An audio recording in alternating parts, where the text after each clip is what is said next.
Practice questions. पहला है 1 bromo. Sir जो हेनरी ला था वो लिक्विड और गैस के लिए केवल एप्लीकेबल था ना?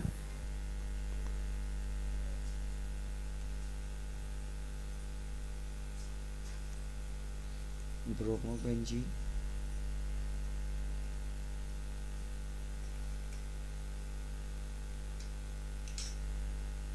और ये हमारा CH2Br। आपको इनका ऑर्डर बताना है, रिएक्टिविटी टुवार्ड्स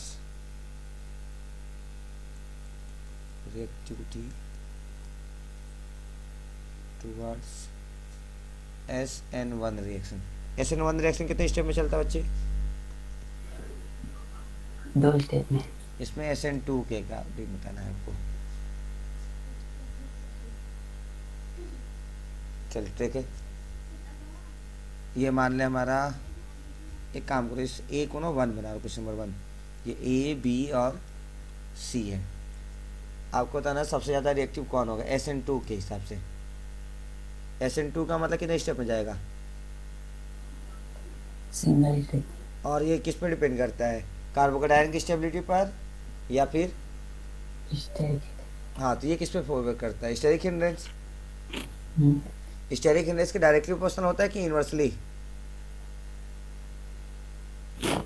यूनिवर्सली है तो। Very good. बड़ा बच्चे करके बताइए, इसमें सबसे ज़्यादा रिएक्टिव कौन होगा, क्या लगता है आपको? नहीं वो मतलब हिंड्रेस। अगर मैं सी की बात करूँ तो देखो, इसके पास एक हाइड्रोजन यहाँ पड़ा हुआ है, एक हाइड्रोजन यहाँ पड़ा हुआ है, और ये हमारा ब्रोमीन हो गया, बस। अगर मैं ब्रोमो बेंजीन की बात करूँ तो इसकी रिएक्टिविटी सबसे कम होगी। क्यों? क्योंकि ये हेलोअरीन है। हेलोअरीन की रिएक्टिविटी हेलो एल्केन्स के कंपैरिजन में हमेशा क्या होगी? कम होगी, न्यूक्लियोफिलिक वाले में। ठीक है, क्योंकि इसमें ना पार्शियल डबल बॉन्ड कैरेक्टर होता है, इसकी वजह से तो इसकी तो सबसे कम होगी। लेकिन ये देखो हमारा हेलो एल्केन वाला ही है ये भी। इसमें जो कार्बन है, इसके यहाँ पर कार्बन होगा, यहाँ पर भी कार्बन होगा, और इसकी बैलेंसिंग कंप्लीट हो रही होगी CH2 ग्रुप से। आप देखो ध्यान से, ये वाला जो कार्बन है, यहाँ स्टेरिक हिंड्रेंस ज़्यादा है कि ये वाले कार्बन के पास? पहले वाले के पास। तो अब स्टेरिक हिंड्रेंस ज़्यादा है तो इसकी रिएक्टिविटी कम हो गई, इसकी सबसे ज़्यादा। तो ऑर्डर क्या होगी? C, उसके बाद A, उसके बाद B। सर बी वाले एक बार फिर से बता दीजिए। हाँ, देखिए बी वाले में क्या है ना, ये हेलोअरीन्स होते हैं। ये तो हमें समझ में आ ही गया, क्योंकि एरोमेटिक कंपाउंड है, बेंजीन के साथ लगा हुआ है। याद रखें, हेलोअरीन्स एसएन रिएक्शन बहुत ही मुश्किल से शो करते हैं, मतलब करना ही नहीं चाहते। ये अभी हम आगे सीखेंगे भी। वही अगर हम बात करें इनकी इलेक्ट्रोफिलिक सब्स्टिट्यूशन रिएक्शन की, तो बड़ी फास्ट तो करेंगे। ठीक है, ऐसा क्यों होता है? क्योंकि एसएन रिएक्शन जो एरोमेटिक कंपाउंड्स होते हैं, ये रेजोनेंस शो करते हैं, और रेजोनेंस इनको स्टेबलाइज कर देता है। दूसरी चीज़, जो एरोमेटिक कंपाउंड्स होते हैं उसमें रिंग की वजह से, यानी कि रेजोनेंस की वजह से पार्शियल डबल बॉन्ड करेक्टर होता है। पार्शियल डबल बॉन्ड करेक्टर मतलब इसकी जो बॉन्ड होगी वो 1 से ज़्यादा होगी। अब 1 से ज़्यादा है तो बॉन्ड को तोड़ने के लिए एनर्जी भी क्या होगी? ज़्यादा चाहिए होगी, इसीलिए रिएक्शन बहुत ही स्लो जाएगा। और क्योंकि इसके अंदर इलेक्ट्रॉन डेंसिटी लगातार घूम रहा है, तो यहाँ पर इलेक्ट्रॉन ज़्यादा होंगे।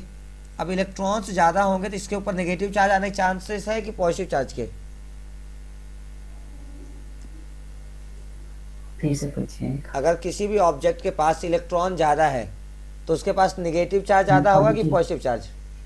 पॉजिटिव आएगा। नहीं बच्चे, नहीं, पॉजिटिव आएगा उसके पास ना। हाँ वो खुद कैसा होगा? निगेटिव होगा। नेगेटिव होगा। क्या न्यूक्लियोफाइल पॉजिटिव होता है, नेगेटिव होता है? निगेटिव होता है। तो क्या जब न्यूक्लियोफाइल आएगा तो अट्रैक्शन होगा कि उसको रिपल्सन होने लगेगा? रिपल्सन होगा। तो क्या न्यूक्लियोफाइल अटैक कर पाएगा? No sir. लेकिन एक कंडीशन है कराने की। वो क्या कंडीशन है, इस पे न्यूक्लियोफाइल का अटैक क्यों नहीं हो रहा है, सोचो। क्योंकि यहाँ पर इलेक्ट्रॉन ज़्यादा है। अगर मैं किसी तरीके से इसकी इलेक्ट्रॉन डेंसिटी कम कर पाऊँ, अगर मान लो मैं कहूँ कि मेरे पास एक तरीका है जो इसकी इलेक्ट्रॉन डेंसिटी को क्या कर देगा, कम कर देगा, तो उस केस में इसकी रिएक्टिविटी बढ़ेगी घटेगी, बढ़ेगी। बढ़ जाएगी। और उसी को हम बोलते हैं माइनस आई ग्रुप्स। इसमें सबसे ज़्यादा काम का अगर कोई है तो हमें याद रखना है नाइट्रो ग्रुप, ठीक है। और भी है हमारे फ्लोरीन, क्लोरीन, ब्रोमीन, आयोडीन, ये भी होते हैं, लेकिन ये बड़ी स्ट्रांग होता है। ये जब भी ऐड होगा इलेक्ट्रॉन डेंसिटी को अपनी ओर खींच लेगा। जैसे मैं अगर यहाँ लगा दूँ नाइट्रो ग्रुप, तो ये क्या करेगा, इलेक्ट्रॉन क्लाउड को अपनी ओर खींच लेगा। तो रिंग के अंदर इलेक्ट्रॉन क्लाउड का अमाउंट बढ़ेगा घटेगा, घटेगा। घटेगा। तो वहाँ पे कौन अटैक कर पाएगा फिर, न्यूक्लियोफाइल करेगा। यानी कि मुझे समझ में आ गया कि नाइट्रो ग्रुप अगर लगा दें या माइनस आई ग्रुप, तो वो इसकी रिएक्टिविटी को बढ़ाएगा न्यूक्लियोफिलिक वाले को। क्लियर है। Yes sir. अब यार बहुत टेंशन ना ले, अभी हम जो हेलो अरेंज थोड़ी देर में स्टार्ट करेंगे ना, तो वहाँ और भी चीज़ें क्लियर हो जाएंगी आपकी। तो मुझे लगता है ये वाला क्वेश्चन क्लियर हो गया होगा आपको, सीए भी।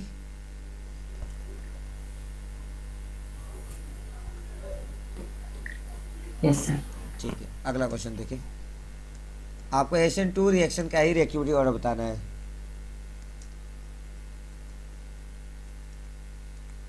Cl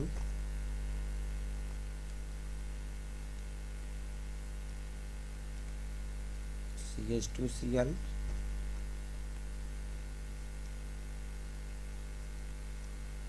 and chlorobenzene ABC।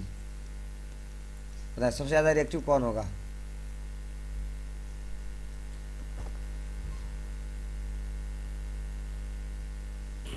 B वाला। Very good. उसके बाद ए सी। हाँ, आया होगा समझ में अब। Yes sir. ठीक है, अगला देखें।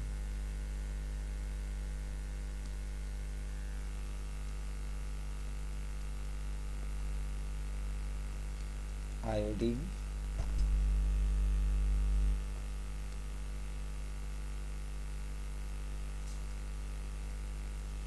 CH2I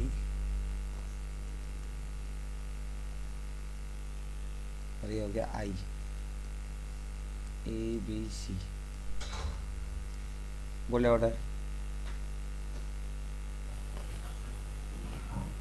बी सी ए। BCA। मुझे नहीं लगता आपको दिक्कत होगी। Yes sir.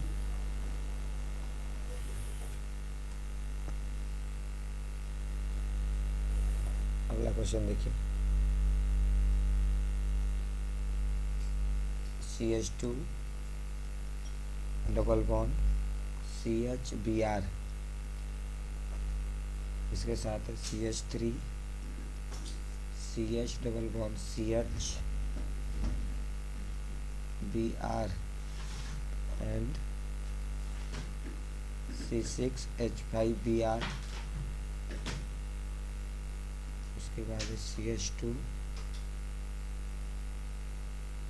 CH3 CH2 CH2I। ये A B C D।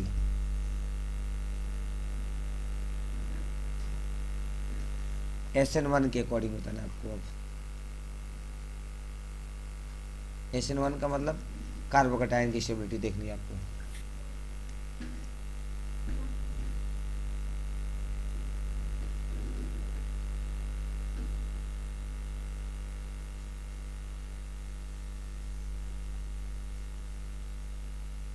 क्या लगता है बताइए।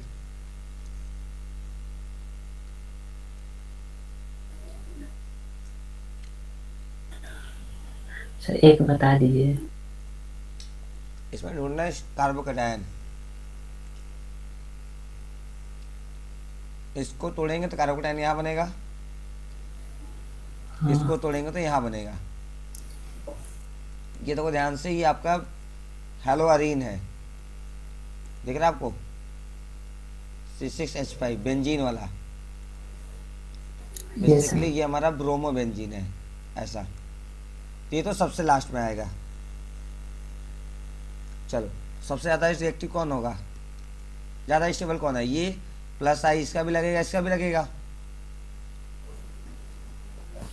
इसकी बात करें Yes, sir. तो ये देखो यहाँ पर डबल बॉन्ड है।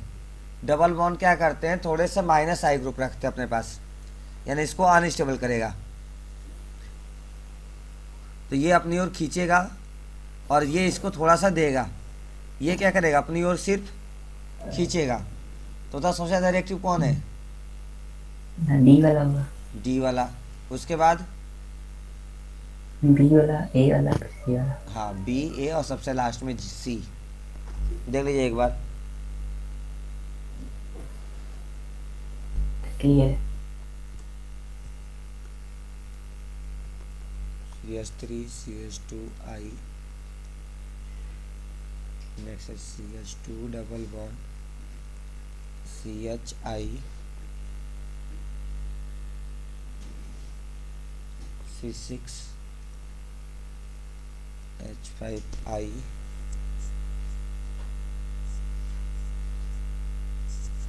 और फिर उसके बाद C6H5Br। चलो इस पर एक बार ट्राई करिए, देखिए क्या होता है।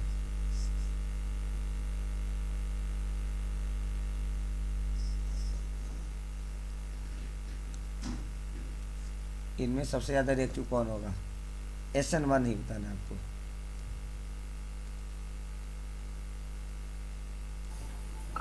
सर पहला वाला, फिर दूसरा चल पहला ए हो गया, B, हाँ। तो C वाला होगा, फिर D। हाँ, अब यहाँ पर थोड़ी सी आपको दिक्कत आ रही होगी, सर ये भी बेंजीन, ये भी बेंजीन, तो हाँ, दोनों तो की रिएक्टिविटी। क्लोरीन। हाँ, आपको अगर याद होगा तो आपने पढ़ा था आयोडीन एक अच्छा लिविंग ग्रुप है, हाँ, इसलिए इसकी रिएक्टिविटी ज़्यादा होगी और बन जाएगा ABCD। ठीक है, ये सर। अगर मैं इसी आई की जगह Cl ले लेता तो हाँ, तो फिर ये C6H5Br पहले आ जाएगा। हाँ, क्योंकि उसमें अच्छा लिविंग ग्रुप ब्रोमीन हो जाएगा फिर।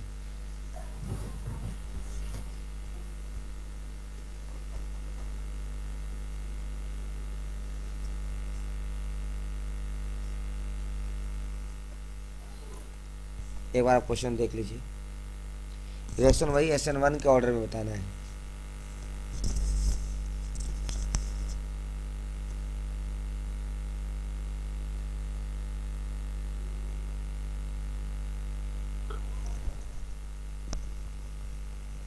सर B वाला, ठीक है, फिर D, हाँ फिर C, हाँ, फिर A। मुझे लगता है आपको अच्छे से समझ में आ गया होगा। ये सर।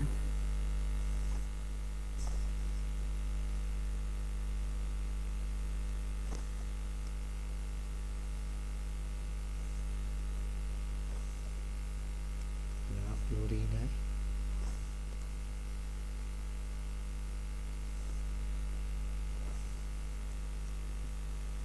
CH2Cl है, और यहाँ पर बेंजाइल क्लोराइड है। चलिए इसका ऑर्डर देखिए, इसमें थोड़ा सा ना आपको सोचना पड़ेगा। यहाँ पे ये कार्बोकेटाइन बनेगा हाँ, और इसमें ये कार्बोकेटाइन बनेगा। ध्यान से देखिए, तो ये जो क्लोरीन है ना, ये डायरेक्ट बेंजीन पर नहीं लगा हुआ है। इससे पहले वाले क्वेश्चंस में सब डायरेक्ट बेंजीन पे लगा हुआ था। ठीक है, तो ये जो कार्बोकेटाइन होता है, ये वाला कार्बोकेटाइन, ये स्टेबल होता है। अब स्टेबल है तो सबसे पहले C आएगा, फिर बाद में B आएगा। ऐसा क्यों होता है, क्योंकि देखिए ध्यान से, पीछे वाले और क्वेश्चन में अंतर ये है ना, पीछे ये ऐसा था क्लोरोबेंजीन, और इस बार जो है क्वेश्चन है वो ये है फिनाइल बेंजीन। फिनाइल नहीं, आप इसको बेंजाइल बेंजीन कहते हैं, बेंजाइल क्लोराइड। देखिए, जब अगर मैं इसको तोड़ूं तो ये ऐसा बनेगा और यहाँ प्लस चार्ज आ चुका होगा कार्बोकेटायन। इसको तोड़े अगर हम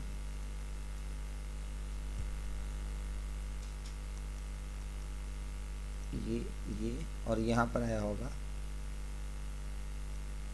C+H2 ऐसा। अब देखिए जो रेजोनेंस है ना वो 1 2 3 चलता है, यानी कि double bond single bond double bond, double bond single bond positive charge, double bond single bond negative charge, double bond single bond lone pair, ऐसा रेजोनेंस करता है। टोटोमेरिज्म वाला क्लास किए थे आप थोड़ा सा? No sir. ठीक है कोई बात नहीं। रेजोनेंस ऐसी कंडीशन में शो करता है। चलो आज आप बात करते हैं। तो यहाँ पर डबल बॉन्ड है, ये सर। क्या उसके बाद कहीं सिंगल बॉन्ड दिख रहा है आपको? उसके बगल में है ना, राइट। Very good. उसके बाद फिर डबल बॉन्ड दिख रहा होगा, तो ये रेजोनेंस करेगा। फिर यहाँ double bond single bond double bond, ये भी रेजोनेंस करेगा। ये पूरा रेजोनेंस होता रहेगा, लेकिन सिर्फ ये रेजोनेंस कर रहा है रिंग के अंदर का हिस्सा। क्या प्लस कभी भी रेजोनेंस से पार्टिसिपेट कर रहा है? No sir. नहीं। तो ये जो चार्ज है इस आयन को बोलते हैं फिनाइल आयन। फिनाइल आयन क्या होता है? अनस्टेबल होता है। अब हम बात करते हैं इसकी। इसमें ये देखो डबल बॉन्ड दिख रहा होगा आपको, ये सर। इसी के बगल में आपको यहाँ पर सिंगल बॉन्ड भी दिख रहा होगा, और फिर आपको यहीं पर प्लस चार्ज भी दिख रहा होगा। हाँ। डबल सिंगल प्लस रेजोनेंस होगा नहीं होगा? होगा। क्या इस बार रेजोनेंस से प्लस चार्ज पार्टिसिपेट कर रहा है नहीं कर रहा है? कर रहा है। तो ये इसको क्या बनाएगा? Stable unstable? स्टेबल। स्टेबल बनाएगा। एक चीज़ और, ये जो रेजोनेंस का तरीका होता है ना वो ऐसे चलता है। मैं इसको साफ साफ बना के दिखाता हूँ आपको, देखो। इसको सीख लेना ना, बहुत बार काम आएगा ये मान लें डबल बॉन्ड सिंगल बॉन्ड और यहाँ पर हमारा प्लस चार्ज कार्बन के ऊपर। तो आप इसको ऐसे करते हो 1 2 3, बोलो सही बात है। आप डबल बॉन्ड को ना आगे लेके आओ और प्लस चार्ज को यहाँ पर ऐसे करते हैं। जो डबल बॉन्ड 1 और 2 पे था वो कहाँ जाएगा? 2 और 3 पर। और जो चार्ज 3 पर था वो कहाँ आ जाएगा? 1 पर। यानी देखो इसका स्ट्रक्चर ऐसा बनेगा। अगला सर वॉइस नहीं आ रही है। एक सेकंड बच्चे, सुनो फिर से। अभी आवाज आ रही है? ये सर आ रही। हाँ, मैं क्या कह रहा था, देखो रेजोनेंस में क्या होता है 1 2 3 होते हैं, अपने नंबरिंग कर लो। ये जो डबल बॉन्ड 1 और 2 के बीच में है ये कट रही है, लेकिन बोर्ड फ्रीज है। रुक जाओ, अब देखो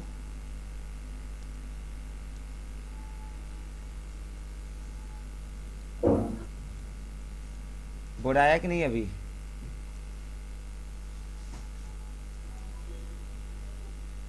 आ गया।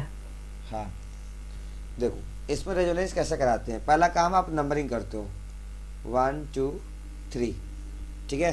अभी डबल बॉन्ड कहाँ है? 1 और 2 पर। नंबरिंग किसी भी साइड से कर सकते हैं। हाँ, किसी भी साइड से कर सकते हो, ऊपर से भी आप कर सकते हो, कोई दिक्कत नहीं है। मैं ऊपर वाला ही कर देता हूँ जो आप कर रहे हो। देखो किधर गया बैक। हाँ, इसको मैं 1 बोल देता हूँ, इसको 2 और इसको 3, ठीक है। मतलब राइट लेफ्ट दोनों साइड ना। अब देखो, अब यहाँ पर ना आप लेफ्ट में नहीं जाओगे। क्यों नहीं जाओगे? देखो वो भी समझो। ये 2 है, ये 3 होगा। अगर आप लेफ्ट जाओगे तो ये 3 होगा ना। हाँ। आप ध्यान से देखो, इधर डबल सिंगल प्लस नहीं मिल रहा है। इधर कहीं आपको डबल बॉन्ड मिल रहा है 3 पर? No sir. नहीं मिल रहा था। जबकि कंडीशन क्या थी? डबल बॉन्ड होना चाहिए, फिर सिंगल बॉन्ड होना चाहिए, फिर प्लस होना चाहिए, या double bond single bond minus होना चाहिए, या double bond single bond lone pair, या double bond single bond double bond होना चाहिए। ये इस कंडीशन को सेटिस्फाई नहीं कर रहा था, इसलिए आप 3 यहाँ नहीं लेके आओगे। कहाँ लेके जाओगे फिर? सर 3 पर तो डबल बॉन्ड है ना। अच्छा, ये 3 और 4 पे होगा ना। ये जो डबल बॉन्ड है, अगर मैं आगे नंबरिंग करूंगा तो 3 और 4 पे आएगा ना। हाँ। हमें जो भी चेक करना है 1 2 3 पे चेक करना है बस। टू पे क्या है? टू पर कुछ नहीं है, कार्बन है यहाँ पर। ये पाई बॉन्ड 2 और 3 जब यहाँ लिखेंगे तब आएगा ना दोनों के बीच में। अगर आपको याद होगा तो हम जो नोमेनक्लेचर करते थे। कार कार्बन का नंबरिंग कर रहे हैं? हाँ अच्छा। देखो, तो हम क्या करेंगे, नंबरिंग इधर से करेंगे, ये वाला 3 कर देंगे। ठीक है, अब डबल बॉन्ड का हाँ 2 और 3 के बीच में है, ये सर। तो आप डबल बॉन्ड को 2 और 3 के बजाय और कहाँ रख सकते थे?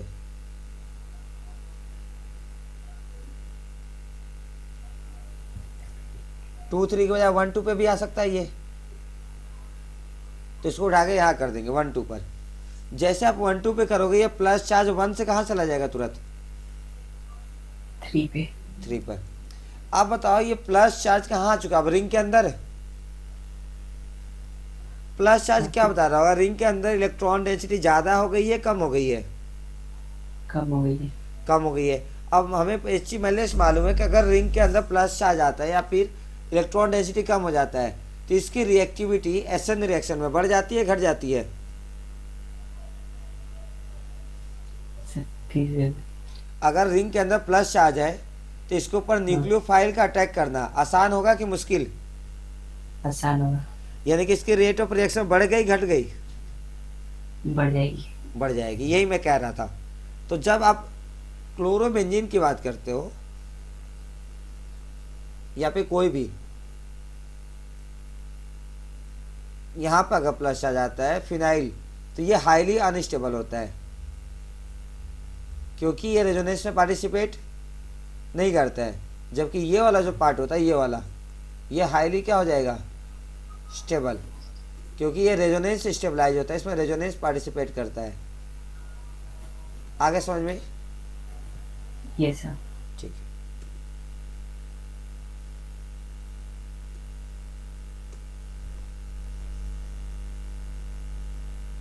एक लास्ट क्वेश्चन और कर ले, tertiary butyl bromide. Tertiary butyl bromide और एक हमारा N butyl bromide,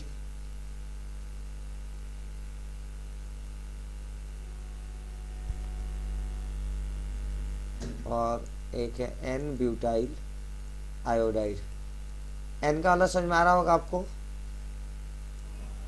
normal line में।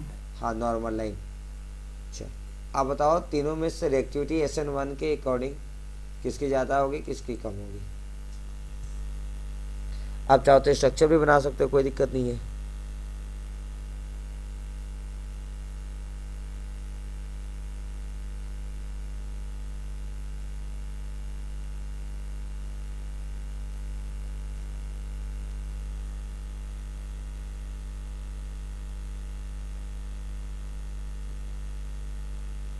सर ए वाली की ज़्यादा होगी, फिर सी, फिर बी। ए वाले की ज़्यादा होगी, ठीक है, बहुत अच्छा। उसके बाद फिर सी वाले की। फिर सी वाले की, फिर बी। बी वाले की। कैसे मालूम चला आपको? ए वाला मतलब जो बीच वाला मतलब कार्बन रहेगा, हाँ जैसे ब्रोमीन अटैच है, हाँ तो हाँ, सारे प्लस आई ग्रुप है तो उनको डेंसिटी देंगे तो स्टेबल होगा। Very good. और बाकी जो दो बच गए फिर उसमें? सी वाला का बी और बी और सी में जो है आयोडीन की जो है बॉन्ड लेंथ ज़्यादा होगी। हाँ, अब ऐसे कह दो अच्छा लिविंग ग्रुप है, हाँ। ऐसे भी कह सकते हैं कि अच्छा लिविंग ग्रुप है। ठीक है, सी बी वाली कम है। बी वाले की कम होगी। मुझे लगता है आपको अच्छे से समझ में आ गया होगा अब।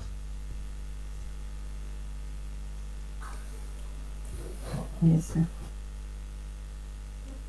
अगला क्वेश्चन देखिए।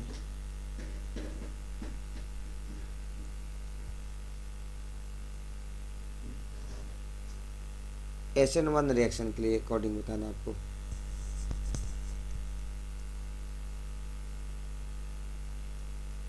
CH2Cl and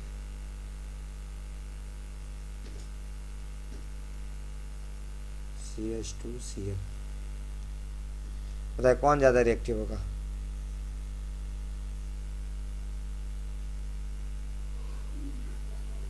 ए बी वाला, वाला। बी वाला? बी वाला बी वाला क्यों?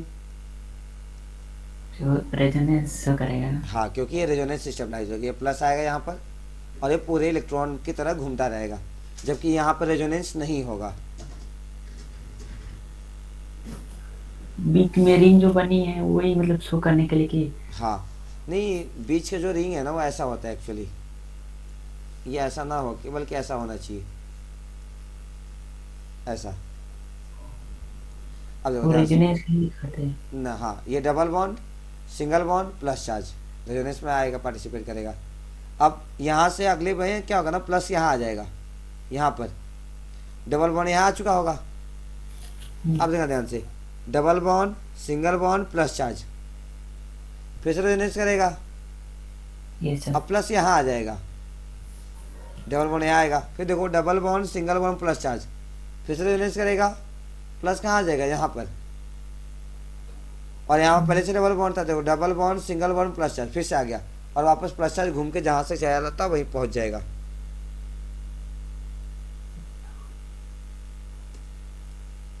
अगला देखिए, टर्सरी ब्यूटाइल ब्रोमाइड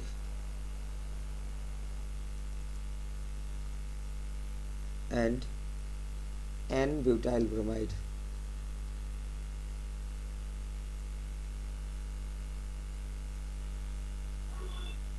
बताएं किसका ज़्यादा होगा? पहले वाले का ज्यादा हुआ। पहले वाले का ज़्यादा होगा, क्यों? क्योंकि वो स्ट्रक्चर बनाएंगे तो प्लस आई इफेक्ट मतलब वो उसकी इलेक्ट्रॉन डेंसिटी उसको ज़्यादा मिलेगी तो इसलिए ज़्यादा स्टेबल है। हाँ, क्योंकि 3 डिग्री कार्बोकटायन है, ये भी तो बोल सकते हैं। हम्म, और साइक्लोहेक्साइल क्लोराइड, आपने इसका बिना स्ट्रक्चर बनाए करोगे तो गलत होने के चांसेस है, तो आपने इसका स्ट्रक्चर बना लो एक बार। क्लोरोबेंजीन तो जानते ही होगा, सिंपल सा ऐसा बनेगा। साइक्लोहेक्साइल क्लोराइड सोचो कैसा बनेगा? मतलब साइक्लोहेक्सेन बनेगा। हाँ, इसमें क्लोराइड जोड़ेंगे। वेरी गुड, सब कुछ सेम ही रहेगा, बस रिंग नहीं रहेगा। हाँ, अब बताओ इसमें कौन ज़्यादा रिएक्टिव होगा? पहले वाला। पहले वाला क्यों? क्योंकि रेजोनेंस से स्टेबलाइज होगा। हाँ, नहीं, गलत है, इसमें रेजोनेंस थोड़ी होता है बच्चे, इसमें रेजोनेंस था, देखो इसमें रेजोनेंस था ना, यहाँ प्लस चार्ज था। यहाँ से पता क्या बनता है, फिनाइल कटायन बनता है, इनसे जो कि हाईली क्या होता है, अनस्टेबल होता है। चलो कोई बात नहीं, इसको तोड़ेंगे तो यहाँ प्लस चार्ज मिलेगा, ये भी नहीं करेगा ना। नहीं करेगा। अब बताओ दोनों में से कौन ज़्यादा होगा तब रिएक्टिव, हेलोअल्केन वाले, हेलोअरीन्स वाले?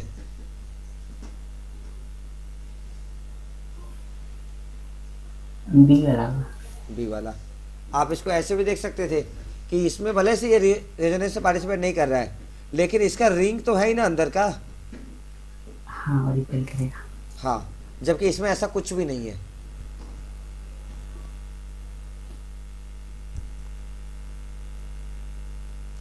अगला है बेंजाइल क्लोराइड और क्लोरोबेंजीन।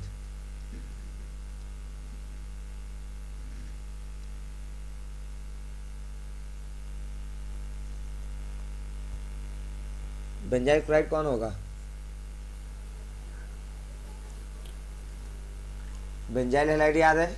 ये हाँ, जो बेंजीन पे लगा था कि बेंजीन के कार्बन से लगा था, मतलब बेंजीन के बाहर कार्बन उसके बाद? बेंजीन पे लगा था। नहीं, वो तो अराइल हैलाइड था, भूल गए। देखो सबसे पहले हमने पढ़ा था अल्काइल हैलाइड, इसमें सारे के सारे कौन से बॉन्ड थे? आगे अल्काइल के बाद अलाइल पढ़े थे, इसमें क्या होता था, पहले डबल बॉन्ड, फिर सिंगल बॉन्ड, फिर एक्स, जो भी हेलोजन है। फिर हमने पढ़ा था बेंजाइल हैलाइड,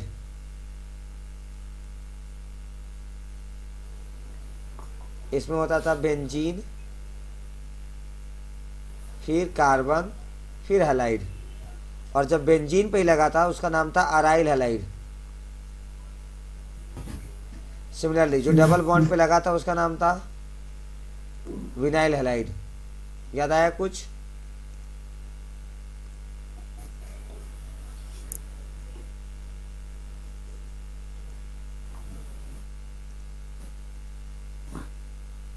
ये सब ये होगा, और ये होगा हमारा क्लोरोबेंजीन। बोले कौन ज़्यादा रिएक्टिव होगा?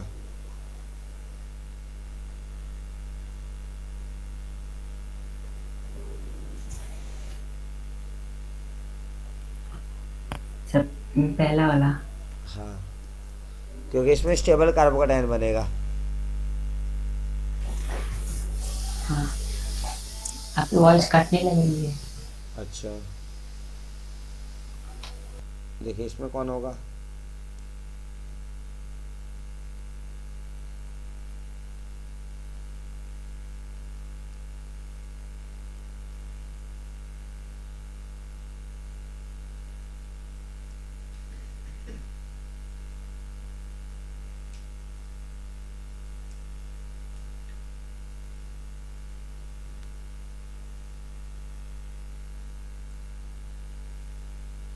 ए या बी? सर वॉइस नहीं आ रही है। बोर्ड दिख रहा है आपको? वॉइस नहीं आ रही थी। चलो कोई बात नहीं। इसमें बताया SN1 की रिएक्टिविटी।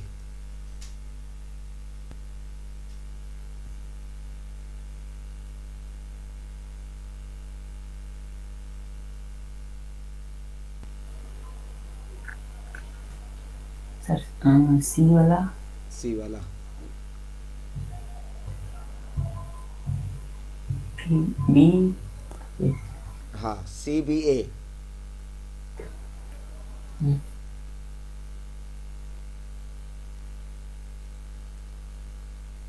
लास्ट क्वेश्चन आज करेंगे, बाकी क्वेश्चंस कुछ कल करेंगे, तब आगे बढ़ेंगे टॉपिक। ये देखिए,